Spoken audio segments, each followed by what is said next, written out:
Donc,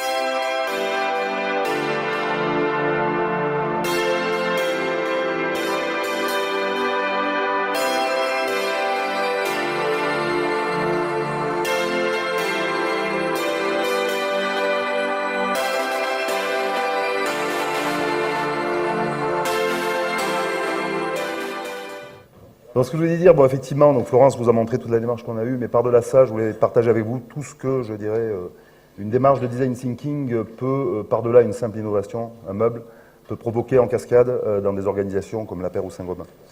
Alors, La Paire, rapidement, je ne vais pas m'étendre, mais c'est une société qui a plus de 83 ans maintenant, qui est une filiale de Saint-Gobain, qui fête cette année ses 350 ans. Donc, quand on parle d'innovation, si vous voulez, on a l'habitude. Quand Véronique est venue me parler d'innovation, j'ai dit, bon, super, mais qu'est-ce qu'elle va m'apprendre parce que Martial Lapeyre était un gars génial qui a inventé le meuble en kit, qui a inventé les drives, qui a inventé plein de choses. Saint-Gobain, je dirais aussi, 350 ans d'histoire, il y a eu une foultitude d'innovations. Et puis, placer l'usager au cœur de notre réflexion, c'est la première chose que j'ai écrite en 2010 en arrivant chez Lapeyre, en disant, voilà, nous on est dans le monde de l'habitat, qu'est-ce que veut l'usager? Il va avoir chaud chez lui, il ne veut pas entendre le bruit de l'extérieur.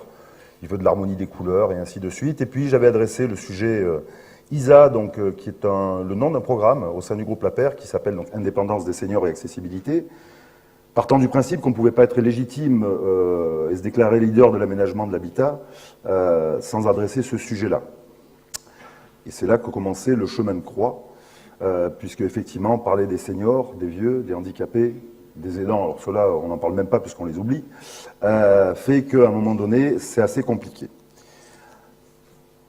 Alors, le problème est compliqué, pourquoi? Parce qu'effectivement, aujourd'hui, c'est des sujets qui n'évoquent pas forcément à brûle pour point le bonheur. Florence vous a parlé d'émotions, il faut apprendre à les découvrir, les émotions. Donc effectivement, les sociétés ont fait beaucoup de jeunisme, n'ont pas voulu regarder la réalité. Florence a également montré la pyramide des âges, elle est têtue et elle ne va pas s'inverser. Donc à un moment donné, il fallait sortir la tête du sable. Après, là, ce symbole, je n'entends pas, je n'écoute pas, est censé être le symbole de la sagesse. Dans l'univers, je dirais, de l'accessibilité dans l'habitat, mais ce qu'on appelle la silver economy au sens large, c'est pas tout à fait la sagesse, c'est plutôt l'enfer de ne pas vouloir voir ou de ne pas savoir voir, de ne pas vouloir en parler, et puis de ne pas vouloir entendre. Donc il faudrait apprendre tout ça. Et puis, l'erreur également, mais ça vous l'aurez compris avec les chiffres que vous avez montrés, Florence, c'est qu'effectivement, il faut arrêter de considérer ça comme un marché de niche, ultra profitable, parce que c'est le marché de masse de demain.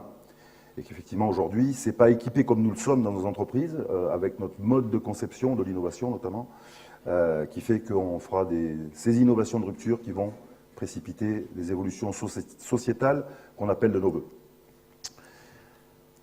Alors, la démarche chez Lapeyre a commencé en 2010, donc ces usagers, et puis on a déposé le nom du programme, et puis on a commencé avec ce qu'on avait sous la main, donc des produits, tout simples, des toilettes surélevées, des barres de maintien, à mettre ça dans un catalogue, et puis on a rénové un peu ce logo qui était effectivement très stigmatisant. C'était effectivement un long chemin de croix, puisque aujourd'hui, difficile dans une enseigne comme la nôtre de parler à la fois de design, de produits beaux et innovants, et puis de mettre sur la couverture, je dirais, des seniors. C'est là que Véronique est arrivée. Alors elle partageait à peu près le même problème que moi, c'est-à-dire qu'elle cherchait des partenaires pour traiter des sujets, elle n'en trouvait pas. Et puis moi, j'étais bloqué, finalement, quelque part, avec des produits qui ne bougeaient pas. Et je me disais, mais bon sang, qu'est-ce qu'on pourrait faire pour accélérer? On a compilé tout ça dans un catalogue dédié, qui était le premier sur le marché. Et puis, c'est là où on a vécu cette expérience d'aller au cœur de l'expérience utilisateur, qui a été un véritable phénomène accélérateur. Donc, le message là, c'est de dire que simplement, je dirais, le nom d'un programme ne suffit pas, un catalogue ne suffit pas. On a 80 corners dans les magasins, mais ça ne suffit pas non plus pour provoquer la lame de fond qui fera que les gens auront envie, je dirais, de rendre l'accessibilité accessible chez eux, qui en cascade peut générer tout un tas de coûts, simplement pour la société, pour les pouvoirs publics, pour beaucoup de choses. Donc, cette notion de réinventer la salle de bain pour les seniors, moi j'imaginais qu'on allait concevoir des produits. En fait, ils m'ont reformaté le cerveau. Je me définis comme, je dirais, un cobaye de Véronique Hélène, le troisième qui témoigne ce matin, mais qui a chamboulé complètement mes codes marketing, ou tout du moins l'ordre de prendre les choses. Donc effectivement, je ne dis pas, bon, à un moment donné, j'ai dû dire le marketing était mort. Non, il est là pour se réinventer, de toute façon, sinon ce ne serait pas le marketing. Mais il fallait changer de vision et effectivement avoir osé se confronter à l'utilisateur apprendre l'humilité, apprendre que des jeunes de 23 ans et puis des seniors jusqu'à 95 ans étaient capables de vous réapprendre votre métier après 83 ans de certitude. J'ai emprunté ça à M. Sinek, le cercle d'or, parce qu'effectivement, il faut comprendre que si on part de l'usager, il faut revoir les choses complètement différemment. Nous, ce qu'on faisait avant chez La Paire, on concevait des meubles, super, bon, quoi, comment? Ben, avec une usine, hein, là en l'occurrence dans le Cantal, et puis, bon, basiquement pour faire des profits, parce que effectivement, ben, on est des sociétés commerciales, et il faut simplement générer ce qui nous permettra derrière d'investir, et puis de dégager des profits. Quand on le regarde différemment, et c'est ce qui permet d'amener à l'innovation de rupture, et c'est ce que moi m'a amené le design thinking, c'est d'abord réfléchir pourquoi on fait les choses, et effectivement, on les fait parce que des gens ont des besoins. Et donc c'est là où il faut aller au contact, pour aller dénicher l'infime besoin qui fait que l'innovation est différente, va être perçue comme différente, comme Dyson a inventé l'aspirateur sans sac parce que ça a énervé sa femme de jamais trouver le bon sac. Après, comment? Bah, effectivement, et ça Florence l'a très bien montré, c'est qu'aujourd'hui on est beaucoup plus efficace en co-développant qu'en simplement imaginer ce que pourraient vouloir des consommateurs uniquement par de la technologie. Et à la fin, ça donne effectivement Concept Care, qui est un produit qui se vend tout seul, tout simplement parce que l'avantage du design thinking, c'est que non seulement vous allez concevoir les produits, mais en plus, je dirais, l'utilisateur va vous donner tous les arguments marketing, voire même, il est encore plus créatif que nous, il va vous en trouver d'autres. Nous, au Salon des Seniors, on a déjà la version 2, si vous voulez, hein, ce qu'ils ont, voilà. Donc ça, c'est très bien. Mais voilà ce que peut apporter ce genre de démarche centrée sur l'utilisateur. Au-delà, ça y est, ça ne marche plus. Ça nous oblige, nous aussi, à revoir, je dirais, un nouveau mode de commerce. On va pousser le bouchon plus loin, hein, puisqu'on va spécialiser des magasins sur le sujet de l'accessibilité des seniors. Mais voilà, ce qui veut dire avoir une autre approche, une énorme dose d'éthique et de déontologie, c'est-à-dire qu'effectivement, Véronique parlait d'utilisateurs extrêmes, oui, mais ils sont extrêmes à tous les niveaux, ils peuvent être extrêmes dans la fragilité, extrêmes dans le niveau d'émotion, extrêmes dans le besoin de communiquer, et donc il faut, je dirais, définir les règles de ça. Bon, évidemment, des services, beaucoup, des produits. Le premier service, c'est d'être là, de les écouter. Une approche sociétale assez forte, une économie responsable. On parle beaucoup, je dirais, de stratégie RH. Et moi, je suis issu des RH. Le marketing m'est tombé dessus comme une mauvaise maladie à un moment donné. Mais on va parler de l'emploi des seniors. Ça fait partie aussi de ce sujet-là. Un commerce local, s'enraciner, je dirais localement, parce qu'aujourd'hui, ce qu'on n'a pas vu là, mais c'est qu'il y a beaucoup de gens, dans les 13 millions alors, pardon, j'ai pas retenu le nom, NJ ici, chanson des Rolling Stones, NJ montrait tout à l'heure, mnémotechnique, mais les 13 millions d'usagers, il y en a un bon paquet là-dedans, 60% en tout cas demain, qui vivent seuls chez eux. Et donc effectivement, comment on arrive à recréer ce lien sociétal, et puis une énorme dose de partenariat. Celui avec la Discool en est la preuve, où aujourd'hui j'allais dire des enfants, enfin, des jeunes de 23, 24 ans, et puis voilà.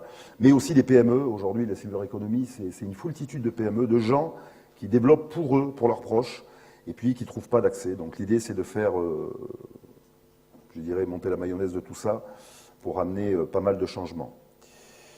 Donc, ça amène également des sujets, alors on parle beaucoup de la RSE, alors j'ai remis ce tableau pour juste dire, la notion de RSE, responsabilité sociétale des entreprises, est assez récente, elle date depuis les années 2000. Alors on a beaucoup travaillé le pan responsable, développement durable hein, principalement, c'était le Grenelle de l'environnement et ainsi de suite. Bon, le pan économique évidemment, les deux vont de pair, si on veut faire des profits, ben, il faut préserver les ressources. Et puis le pan sociétal, le schéma à droite du monsieur, bon voilà, il se regarde de nombril parce que le pan sociétal, c'était effectivement les entreprises qui regardaient le côté sociétal ou social au sein de l'entreprise. Le message à retenir là, c'est qu'effectivement, la démarche, je dirais également, amène à se poser la question de la place de l'entreprise dans son environnement. Tout comme on s'est posé la question de la place de l'usager dans sa salle de bain, lui-même dans son appartement, l'appartement dans le quartier dans la ville dans la région. Donc ça ouvre les chakras de la RSE, et ça ouvre des champs insondables de réflexion de comment c'est amener certaines politiques, à la fois de grandes entreprises comme les nôtres, mais également simplement de politique sociale, on en parlera cet après-midi, mais c'est un vrai bon sujet. Et puis la dernière chose aussi, c'est de dire à un moment donné qu'effectivement, il faut en finir. Alors là, j'ai mis les générations X, Y, Z, on a attaqué l'alphabet grec, puisque la prochaine, c'est la génération alpha. Mais voilà, il faut gommer cette notion, si ça veut bien avancer. Voilà. Dynamiter tout ça. L'autre chose que j'ai appris, moi, avec le design thinking, c'est effectivement abolir certaines frontières. D'arriver, alors la notion de design for all, c'est-à-dire qu'effectivement, ben, qui peut le plus peut le moins. Le produit extrême, je dirais, rendra des bénéfices à tout le monde, peut-être surdimensionné pour certaines catégories de gens, mais en tout cas, il faut maintenant réfléchir et concevoir comme ça à tous les niveaux.